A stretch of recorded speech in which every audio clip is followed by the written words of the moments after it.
There are three things you need to put in place before thinking about marrying someone. Now, for ladies, they like to think that feelings is something they have to put maybe number one because of the way their nature is. But trust me when I tell you, feelings is not even among the list. So I'll dive right into it. The first one is going to be someone that is God fearing. Now, notice I'm not saying somebody who loves God or somebody who has good character, someone that is God fearing. Why does it matter? A man that fears God will also make sure he's doing what God wants him to do, not just in his life, in his marriage, everywhere as a father. So that is the first thing you are looking for in a man, somebody who is conscious of God, who God is active in his life. So you need to be asking questions. What if God says you should do this and do that? What will you do? Get responses from him that corresponds with the Bible as we know it, not just, So that is very important. Fine, people say one thing and at the end of the day, go and do another. That is where you need to ask God to open your eyes of discernment. So once you are sure that the person has that fear of God. Now, fear of God has degrees, but the basic one is what we're talking about. And of course, you know what you're looking for. So that being said, he's going to be God fearing, someone that is conscious of God, someone that does not take God lightly. And of course, you that's going to get married, you should also make sure you are not someone that takes God lightly, because eventually like attracts like. If you are trying to play games, be rest assured that the person you are going to get married to is going to be playing games too. I have seen countless couples, they married each other. The one that is playing tricks on the left, the husband is playing trick on the right. I cannot count them. So you must be sure that you too, you are pursuing God. So don't ask God to give you what you yourself you are not ready to become. So that is the number one.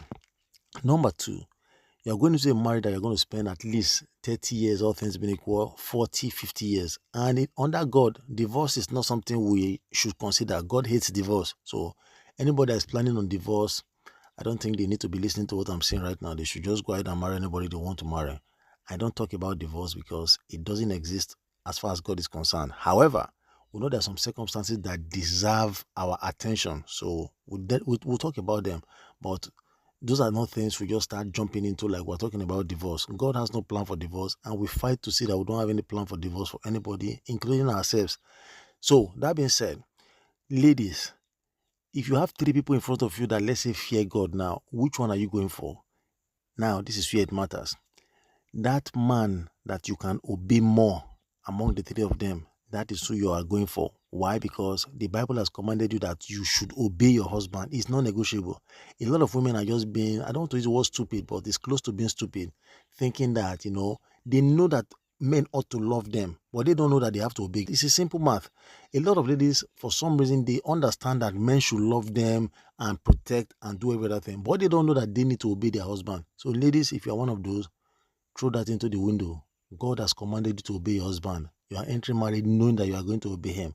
And the significance of this decision is that in future, you may want to go desperately to the north, and your husband he wants to go to the south.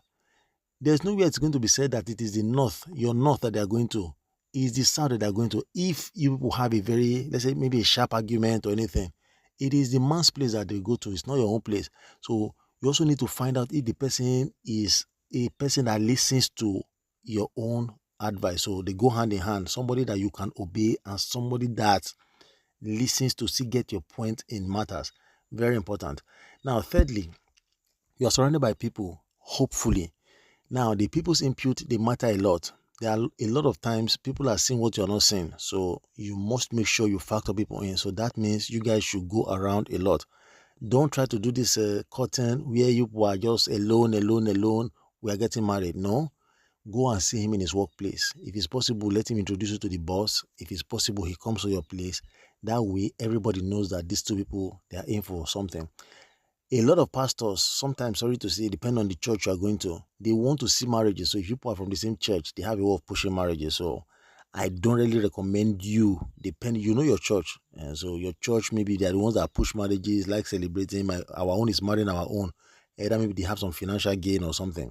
You want to make sure those are not the people you are meeting. You may still meet them, but meet people that you know one-on-one, and these people, they have my good interest at heart. It is not churches that have your good interest at heart.